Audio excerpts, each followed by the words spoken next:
चाळीसगाव विधानसभेच्या आपल्या 2024च्या या निवडणुकीसाठी नामांकन दाखल करण्यासाठी महाविकास आघाडीच्या माध्यमातून महाराष्ट्रातल्या आधुनिक इंग्रजांना हटवण्यासाठी आता गोरे गेले आणि हे काळे आले जे आपल्या शेतकऱ्यांना तरुणांना छळतायत, त्या इंग्रजांना हद्दपार करण्यासाठी महाविकास आघाडीच्या वज्रमूठच्या माध्यमातून तालुक्याच्या या आपल्या विधानसभेच्या नामांकनासाठी उपस्थित पालकमंत्री म्हणून ज्यांनी नदी जोड असेल, जिल्ह्याला विकासाची गती देण्याचं काम केलंय असे पालकमंत्री असलेले, जिल्हा बँकेचे चेअरमन असलेले आमचे नेते आदरणीय सतीश अण्णा पाटील, उपस्थित मंचावर आमचे पितृतुल्य आदरणीय प्रदीप दादा, ज्यांनी या तालुक्याचं नेतृत्व केलंय, स्वर्गीय अनिल दादांचा जो सामाजिक सलोख्याचा, सर्व धर्म समभावाचा जो विचार आणि संस्कार पुढे नेत चाळीसगावमध्ये आणि तालुक्यामध्ये रुजवलाय,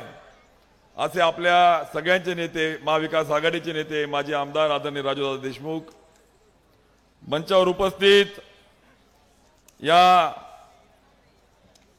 आपल्या कार्यक्रमाला जिल्हा राष्ट्रवादी शरदचंद्रजी पवार पक्षाचे अध्यक्ष प्रमोदजी बापू, खरं तर आपल्याला या ठिकाणी सगळ्यांचा नामोल्लेख करणं गरजेचं आहे.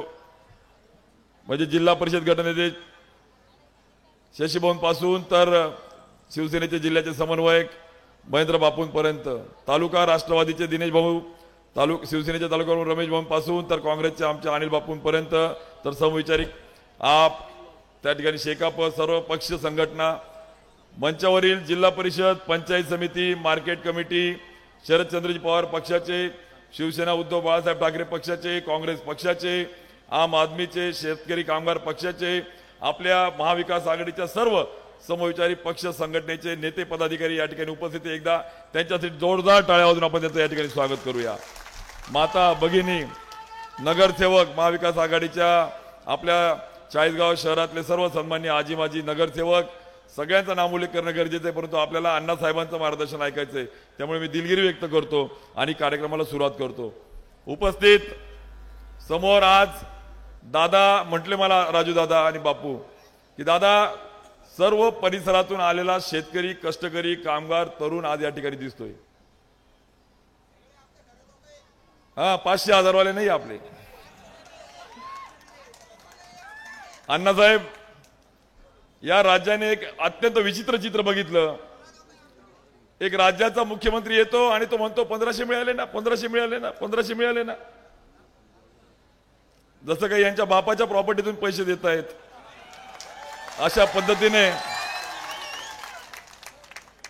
अशा पद्धतीने लोकांना गुलाम समजून, लोकांना त्या ठिकाणी दादागिरी, दहशत, दबाव, लाभार्थीच्या माध्यमातून दबाव आणून त्या ठिकाणी जे राजकारण सुरू आहे, त्याच राजकारणाच्या पायावर पाय ठेवून आपल्या चाळीसगावचा पण त्या ठिकाणी तो बिबट्या, काल मी गेलो होतो दादा, गणपूरला बिबट्या निघाला होता.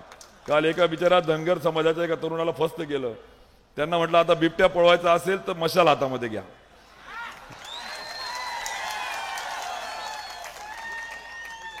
कारण की जो टायगर असतो ना, तो इथिक्स पाळतो, तो तत्व पाळतो, तो त्या ठिकाणी शब्द पाळतो. पण हा बिबट्याला काही इथिक्स नाहीये, तो चीटर आहे, तो फसवणूक आहे, तो गद्दार आहे.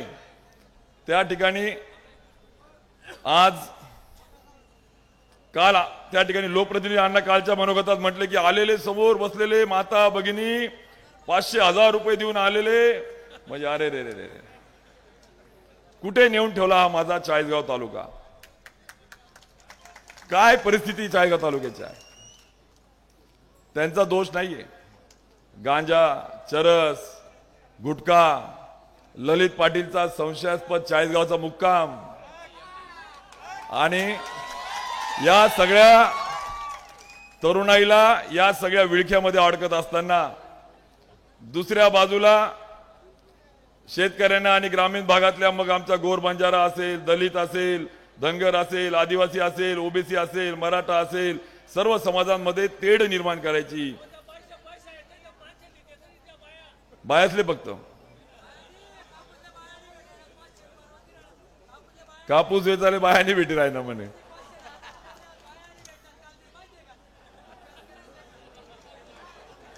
हा संताप या भाजपाच्या आणि या महायुतीच्या विरोधातला शेतकऱ्याचा आक्रोश या ठिकाणी आहे. एकतर कपाशीला भाव नाही, आवेळी पावसाने जे होतं लटकलेलं ते फडदड झालं आता. आणि मग ज्यावेळेस शरदचंद्रजी पवार साहेबांच्या नेतृत्वाखाली सरकार होतं, उद्धव साहेब ज्यावेळेस मुख्यमंत्री होते त्यावेळेस 8, 9, 10, 12,000 पर्यंत भाव मिळाला आणि आता आम्हाला 6,000, 7,000 सुद्धा भाव मिळत नाही. हा आक्रोश शेतकऱ्यांमध्ये त्या ठिकाणी आहे. पण माझी तुम्हाला विनंती आहे, आपण सरळ साधे भोळे आहात, आपण काळ्या आईची सेवा करणारे त्या ठिकाणी प्रामाणिक शेतकरी आहोत, कष्टकरी आहोत. आपल्याला देवाने दिलेला विस्मरण हा दागिना म्हणावा का शाप आपण विसरून जातो. आपण त्या ठिकाणी भोळेपणाने दुर्लक्ष करतो आणि मग ही वाईट प्रवृत्ती जेव्हा पुन्हा राज्य करते, लुटो आणि बाटो संस्कृतीला जेव्हा आपण खत पाणी घालतो, तेव्हा माझ्या शेतकऱ्यांच्या आणि तरुणांची व्यथा त्या ठिकाणी आपण बघितली की 5 वर्षामध्ये एक तरी उद्योग, एक तरी रोजगार चाळीसगाव तालुक्यामध्ये दिला का? आदरणीय राजूदादा आमदार असताना MIDCचा शुभारंभ झाला, भारत वायर सारखा 700 कोटीचा उद्योग आला. या सगळ्या संदर्भामध्ये उद्योगाच्या नंतर मग आपण तुमच्या आशीर्वादाने मी आमदार झाल्यानंतर आपण MIDCला इलेक्ट्रिक त्या ठिकाणी फीडर असेल, रस्ते असतील, भारत वायर असेल, ती वाटचाल पुढे सुरू ठेवली, त्याच्यामध्ये भर घातली. पण मात्र या 5 वर्षामध्ये एकही उद्योग या चाळीसगाव तालुक्यामध्ये आला नाही. उलट रिकामे उद्योग सुरू झाले. गांजा, गुटखा आणि दहशत, दादागिरी, वाळू. आणि म्हणून 2 खडकीच्या मागे 80 एकरामध्ये 200 कोटी रुपयाचा गौण खनिज चोरणारा लोकप्रतिनिधी आम्हाला हवा का? त्या ठिकाणी शांतता, संयम आणि सलोखा ठेवणारा राजूदादांच्या नेतृत्वाखाली महाविकास आघाडी आम्हाला हवी. त्या वाकडीवाला द्या का? द्या. लोकप्रतिनिधींचे मामा आहे, वाकडीचे सख्खे मामा आपल्या महाविकास आघाडीचे झाले. मला असं वाटतं ज्यांना लग्न मागे मामानी त्यांना लग्न खोटं, त्यांना लग्न लागणार नाही. आते मामा या लग्न माय, त्यामुळे ते लग्न खोटं याते. त्यामुळे नीती आहे, नीती. सत्याचा विजय हा सत्यासाठी नाही तर सत्तेसाठी नाही, तर हे शेतकऱ्यांसाठी. प्रामाणिक त्या ठिकाणी सत्तेसाठी नाही तर सत्यासाठी हा सगळा आग्रह या ठिकाणी आहे. मी आपल्याला विनंती करेल की आता भूल थापा सुरू आहे, प्रलोभन सुरू आहे. 500 रुपये, 1000 रुपये म्हणजे कामं करायची नाही आणि माणसांना विकत घ्यायची. त्यामुळे आज मग आमचा गोर गरीब, कष्टकरी, शेतकरी, तरुण, आमची किंमत करणारा माईचा अजून कोणी जन्माला आला नाही, हे पण आता त्यांना सांगून द्यावं लागणार आहे. आपण ही निवडणूक स्वाभिमानाची आणि आपल्या चाळीसगावच्या नवीन क्रांती पर्वाची ही निवडणूक आहे.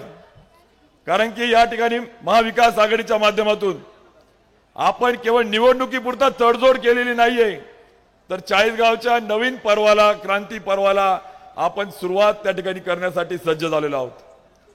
त्यामुळे माझी विनंती आहे, तुम्ही मनामध्ये संभ्रम ठेवू नका.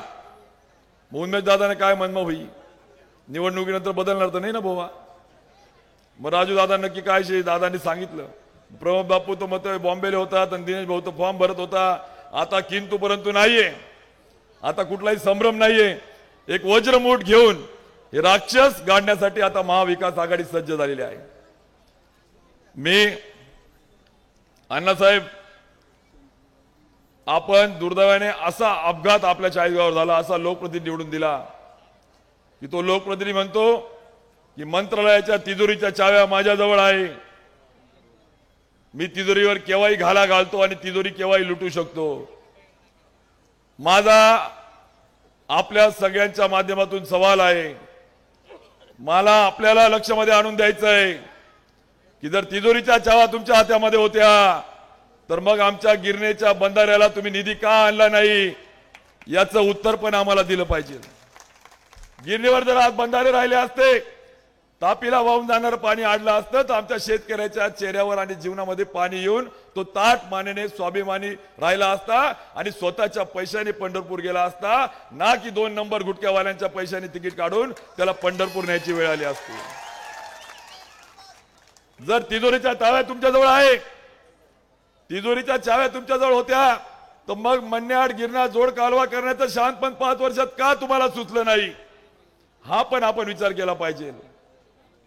आणि म्हणून गिरणा मन्याड जोड कालवा नाही, मन्याडून पुढे त्या ठिकाणी असलेल्या कालव्याला कुठल्याही पद्धतीने सुधारणा नाही. आता आपण संकल्प केलाय राजू दादांच्या आणि या ठिकाणी महाविकास आघाडीच्या माध्यमातून. काल जेव्हा आम्ही डोंगर काठातले त्या ठिकाणी शेतकरी डावा कालव्यातले मन्याडचे जेव्हा एकत्र बसलो तेव्हा सुभाष भाऊ चव्हाणांसारखा एक शेतकऱ्यांचा एक कळकळा प्रामाणिक असलेल्या त्या ठिकाणी सांगितलं की जर तुम्ही राजू दादासाठी आम्ही मतदान मागणार नाही, आम्ही उन्मेष दादासाठी मतदान मागणार नाही, ते म्हटले आम्ही शेतकऱ्यांसाठी मतदान मागू. तुम्ही आम्हाला वचन द्या पहिले की गिरणेचं पाणी मन्याडमध्ये आणत असताना डाव्या कालव्याचा एकही थेंब कमी होणार नाही, त्याला पूर्ण आवर्तन त्या ठिकाणी पहिले भेटतील, हे वचन पहिले द्या आम्हाला.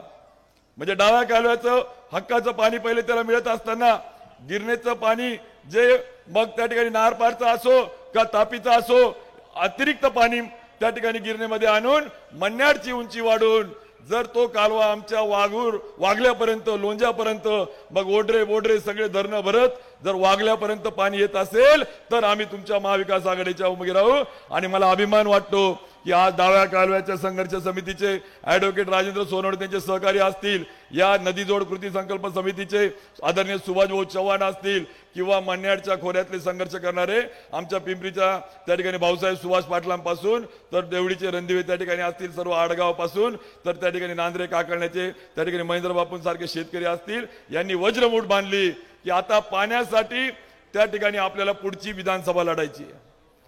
मी त्या ठिकाणी अण्णासाहेब 1000 कोटीचा किस्सा तर झाला, नंतर दुसरा किस्सा होता, कोण दादा आहे म्हणे या चाळीसगाव मध्ये, मीच दादा आहे म्हणे चाळीसगाव मध्ये. अरे कुठून येते एवढी गुरमी, कुठून ही घमेंड येते, कुठून ही दादागिरीची भाषा तुमच्या मुखामध्ये येते. ज्याच्या मनामध्ये संस्कार नसतो, ज्याला अंतःकरणापासून त्या ठिकाणी तळमळ नसते, त्याच्या डोक्यामध्ये ती हवा गुरमी. कारण की 2 महिन्यामध्ये तंबू टाकून लोकप्रतिनिधी झालेला सर्वसामान्यांचे प्रश्न त्या ठिकाणी सुटू शकत नाही. आयत्या वेळेवर नागोबा झालेले शरदचंद्रजी पवार साहेब आणि उद्धव साहेबांच्या पाठीत तर खंजीर नंतर खुपसला, त्याच्या आधी माझ्या पाठीत खंजीर खुपसला आणि 2 महिने तंबू टाकून झालेला लोकप्रतिनिधी हा त्या ठिकाणी न्याय देऊ शकत नाही. आणि म्हणून तो म्हणतो की मी दादा आहे, माझ्यासारखा दादा कोणी नाहीये. अरे दादागिरी आता आम्ही करणार आहोत राजू दादा. आम्ही ती कशासाठी, ती शेतकऱ्यांच्यासाठी, शेतीमध्ये पाणी पोहोचवण्यासाठी आम्ही दादागिरी त्या ठिकाणी करणार आहोत. पाणी पोहोचवण्यासाठी त्या ठिकाणी दादागिरी करणार आहोत. आमचं शपथ घेऊन वचन घेऊन आम्ही कामाला लागलोय की काही झालं तरी डाव्या कालव्याला हक्काचे पूर्ण आवर्तन देत, मन्याडच्या खोऱ्यातल्या ज्या असलेल्या कालव्याला त्या ठिकाणी पूर्णपणे हस्तांतरीकरण करून त्याला पाणी देत, उंची वाढवत अतिरिक्त नारपारचा असो किंवा तापीचा असो पाणी घेत या डोंगर काठाच्या अगदी शेवटच्या आमच्या वागल्या लोंज्याच्या त्या ठिकाणी कानाकोपऱ्यापर्यंत पाणी पोहोचवल्याशिवाय आम्ही राहणार नाही. शपथ घेऊन त्या ठिकाणी राजकारण करण्यासाठी आपण सज्ज झाले आहोत. ही निवडणूक केवळ मतं मागण्यासाठी नाहीये, ही आमदारकी आम्ही सगळ्यांनी मिळून केवळ आम्हाला मिरवायचं, त्या ठिकाणी काहीतरी तू मोठा मी छोटा यासाठी ही निवडणूक नाहीये. माझी आपल्याला विनंती आहे की डोक्यातले काय असतील नसतील ते कालपर्यंतचे गैरसमज बाजूला काढा. ही चाळीसगावच्या आपल्या एका नवीन क्रांती पर्वाला आदरणीय राजू दादांच्या नेतृत्वाखाली आपण महाविकास आघाडीच्या माध्यमातून नवी सुरुवात करण्यासाठी जमलेले साक्षीदार आणि शिल्पकार तुम्ही या ठिकाणी आहात, याची विनंती करण्यासाठी आज आम्ही या ठिकाणी आहोत. काय लावलंय, लोकप्रतिनिधी म्हणतात की मी 1000 कोटीची जमीन घेईल, म्हणे 1000 कोटीची जमीन घेईल. काल म्हणे मी उन्मेष पाटलांचं कर्ज भरलं आणि मला वैयक्तिक जायचं नाही, त्यांच्यासारखं मला वागलं तर मी पण त्यांच्यासारखा होईल.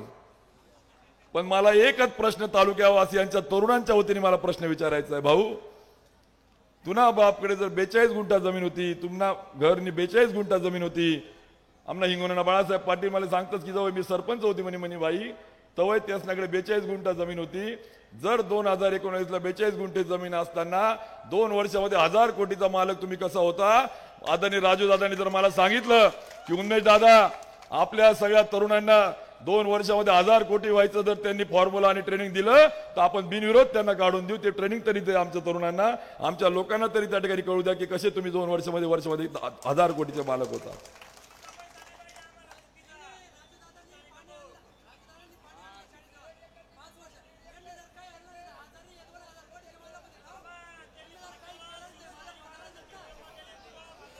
एकीकडनं शेतकरी ओरडतोय, एकीकडनं तरुण ओरडतोय, तिकडनं सक्का मामा आक्रोश करतोय.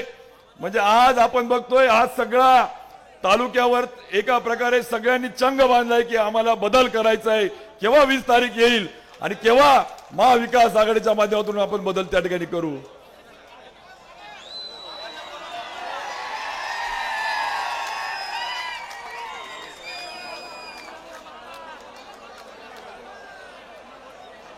आज आदरणीय अण्णासाहेबांचं मनोगत आपल्याला ऐकायचंय. अण्णासाहेबांची विधानसभेची तयारी चालू असताना ते या ठिकाणी आलेले आहेत. फक्त शेवटचे 3 मिनिटं मी बोलेल, आपण शांतता ठेवा. आज मूळ मुद्द्यावर आपण येऊ. आमच्या वाकडीच्या ताईंचं मनोगत कोणी कोणी ऐकलं त्यांनी हात वर करा बरं. कोणी कोणी ऐकलं? ऐकलं का? मामा बसून घ्या, मामा बसून घ्या, इकडे खुर्ची द्या मामाला बसून. आमच्या वाकडीच्या ताईचं वेदना, तिचा आक्रोश, तिच्यावर झालेला अन्याय अत्याचार तुम्ही समजून घेतला का?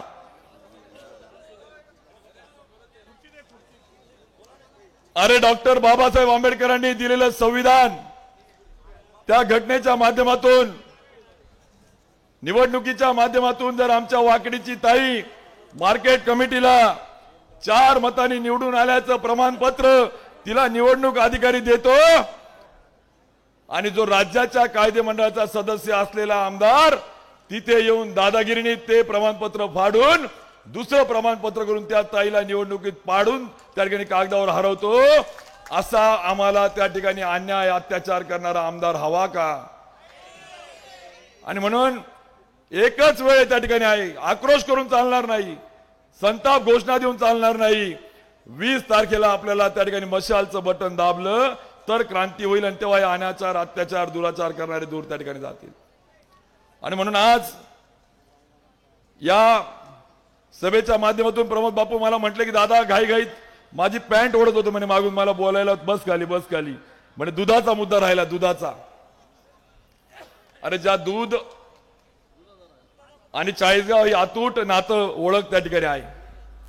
त्या दूध संघाचा चेअरमन जेव्हा चाळीसगावचे लोकप्रतिनिधी झाले तेव्हा राजकारणाच्या पलीकडे सगळ्यांना वाटलं की चाळीसगावच्या दूध गंगेला पुढे नेण्याला एक संधी मिळाल्याची भावना आतून सगळ्यांना प्रामाणिकपणे वाटत होती की कुठेतरी आता चांगलं होईल, दुधाला न्याय मिळेल, चाळीसगावचं वैभव परत येईल.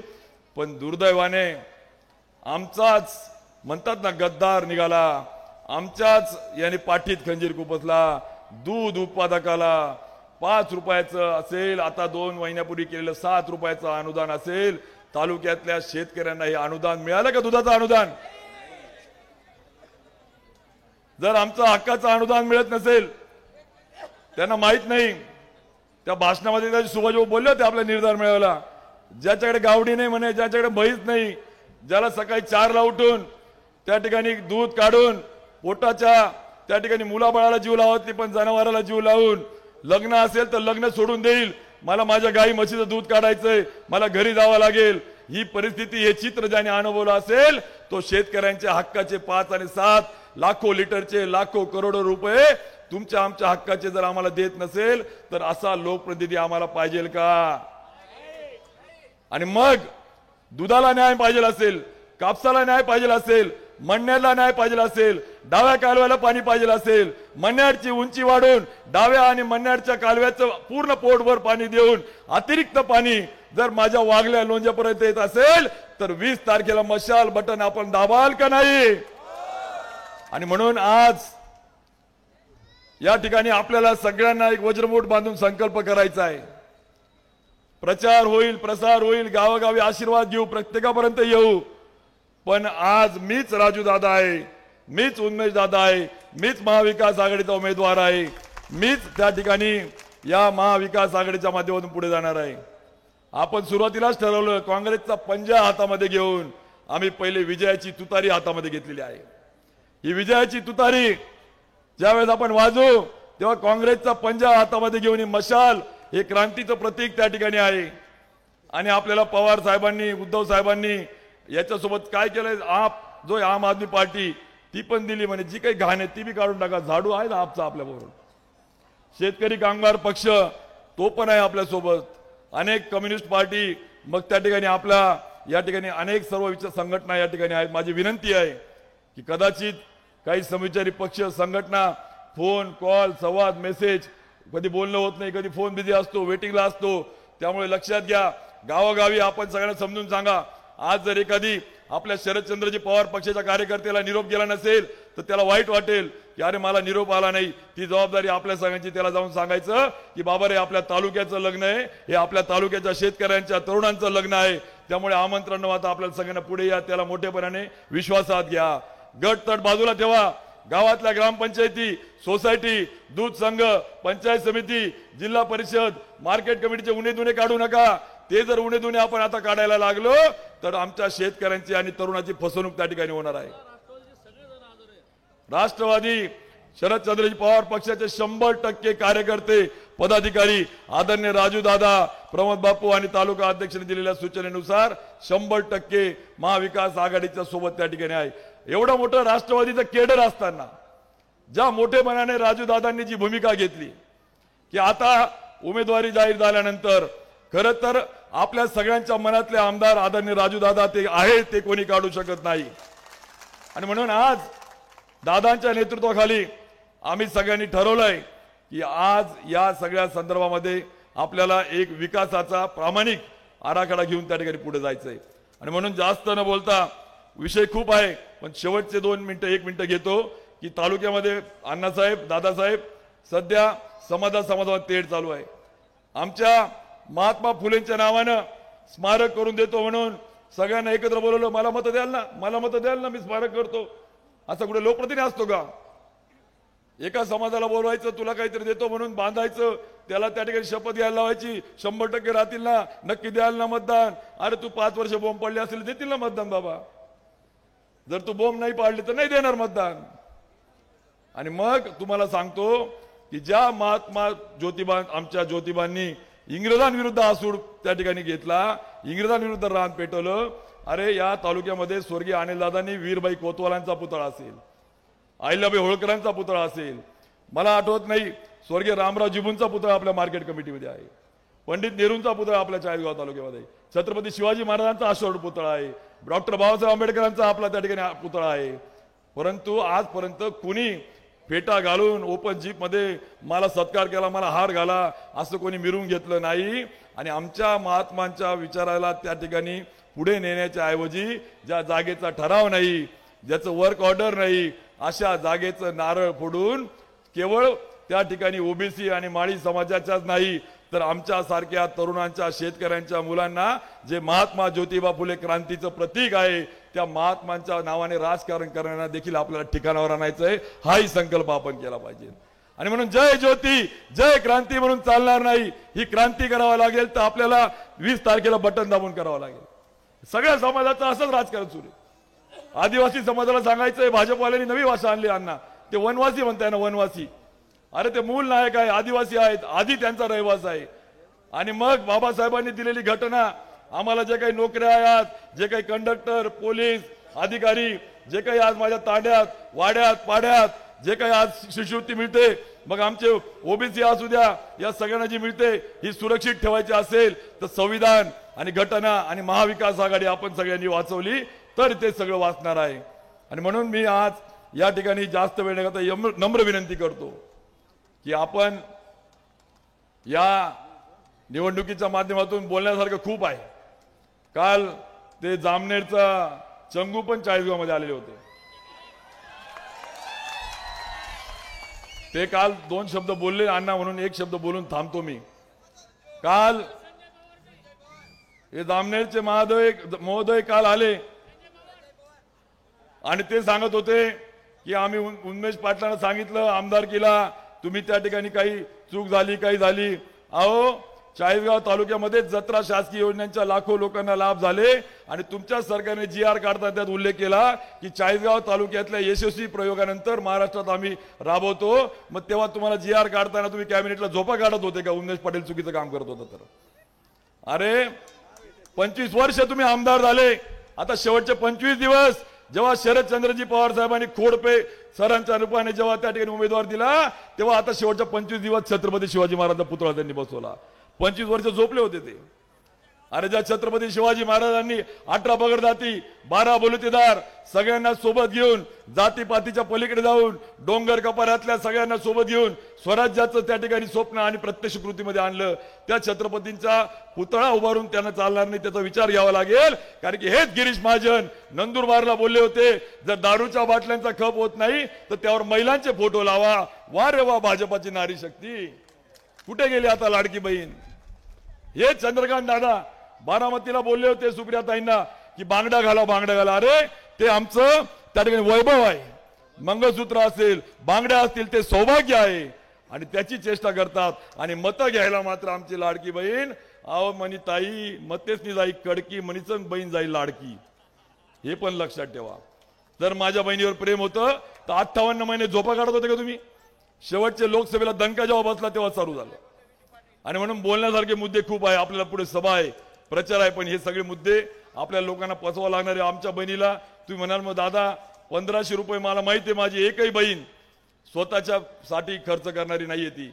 ती मुलाची फी भरेल, नवऱ्याची उसनवारी भेटेल ना, ती तिकडे खोबऱ्याच्या वाटीत लपवेल, डब्यामध्ये टाकेल, उशी खाली ठेवेल आणि ती पोटाला चिमटा देऊन मुला बाळा नवऱ्याचं त्या ठिकाणी करेल, पण ती 1 रुपया खर्च करणार नाही. त्यामुळे 1500 द्यायला आमचा विरोध नाही. तिला 2000 2500 द्या. उलट आम्ही तर शरद पवार साहेबांना आणि उद्धव साहेबांना ते वाढून द्या. पण ते देत असताना माझ्या बापाच्या कपाशीला भाव दिला असता तर माझ्या आईला 1500 रुपये देण्याची गरज पडली नसती.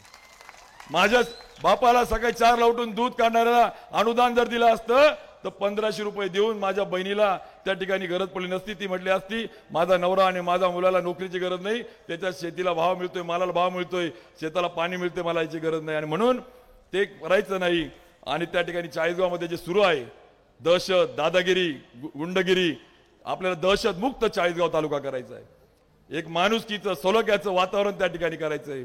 आणि म्हणून त्या ठिकाणी आदरणीय राजूदादांच्या नेतृत्वाखाली केवळ या निवडणुकीपुरता नाही, या पुढच्या सर्व चाळीसगाव तालुक्याचं राजकारण आपण त्या ठिकाणी वज्रमूठ बांधून त्या ठिकाणी चाळीसगाव तालुक्याची जाती पातीला सामाजिक तेढ निर्माण करणाऱ्या या भाजपासारख्या प्रवृत्तीला गाडण्यासाठी आम्ही सगळे एकत्र आलेलो आहोत. त्यामुळे आपल्या सगळ्यांची त्या ठिकाणी गरज आहे. खरं तर संजय पवार काय झालं? संजय पवार आता त्यांचं बोलायला गेलो तर आता असं आहे, त्यांच्यावर बोलणं उचित नाही आता, कारण की वेळ नाही. पण मी एवढंच बोलेल की आज यांना बोलू द्या. जेव्हा दिवा विजतो ना तेव्हा फडफड करतो, जेव्हा दिवा विजतो तेव्हा फडफड करतो, जेव्हा ज्यांना रात्री झोपा लागत नाही तेव्हा दिवसा बडबड करतात. बरोबर आहे का? जे गांजा चरस तरस याच्यामध्ये राहतात ते बडबडतात. आपल्याला त्यांच्या लाईनीत जायचं नाही, आपण त्यांच्या माळेचं मणी व्हायचं नाही. आणि त्यामुळे आपल्याला सगळ्यांना मिळून संजय पवारांच्या बाबतीत मला एवढंच सांगायचं आहे, पवार साहेब तुमचा जो ठराव गेला ना दूध संघाचा, ते दूध डेअरी त्या गावामध्ये नाहीये. मी जाऊन आलो त्यांच्या गावामध्ये, मी खासदार होतो तेव्हा. शिरसोलीच्या ज्या आमच्या गायच्या गायी असतात ना काठेवाडी, त्यांच्या नावाने दूध टाकतात असा भाऊ चेअरमन आहे. त्यामुळे त्यांच्यावर न बोललेलं बरं, त्यांच्यावर जाऊन आपण त्यांची वेळ तेव्हा. पण आज मात्र आदरणीय अण्णासाहेब तुम्ही या ठिकाणी आवर्जून आलात. तुम्हाला आम्ही विश्वास देतो की पारोळा एरंडोलमध्ये शिवसेनेच्या वतीनं काही कार्यकर्ते नाराज त्या ठिकाणी झाले, असं सूचना त्या ठिकाणी आपण त्या ठिकाणी केली. परंतु आमचे नेते सावंत साहेब मुंबईहून खास त्या ठिकाणी आलेत. त्यांना सांगितलं दादा मी तुमचा फॉर्म भरायला नाही येत, परंतु आधी पाराळ जातो, त्या कार्यकर्त्यांची सगळी असलेली त्या ठिकाणी गैरसमज दूर करू आपण. परंतु महाविकास आघाडी अभेद्य आपल्याला ठेवून आता कुठलाही किंतु परंतु न ठेवता आपल्याला पुढे जायचंय. आपण सर्व महापुरुषांच्या मग अगदी महात्मा फुलेंचं पूर्णाकृती पुतळा चाळीसगावला झाल्याशिवाय राहणार नाही, हे वचन आज तुम्हाला त्या ठिकाणी देतो.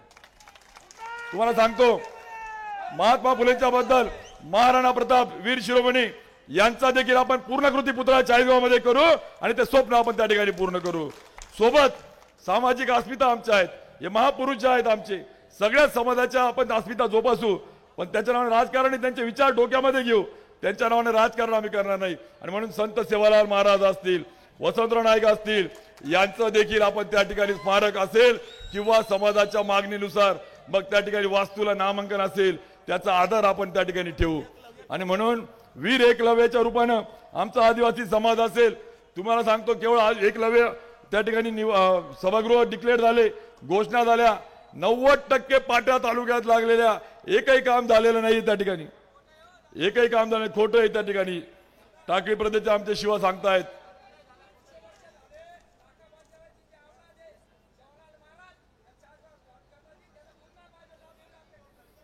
आमचा छत्रभूत तांड्यातला आमचा जुनपाणीचा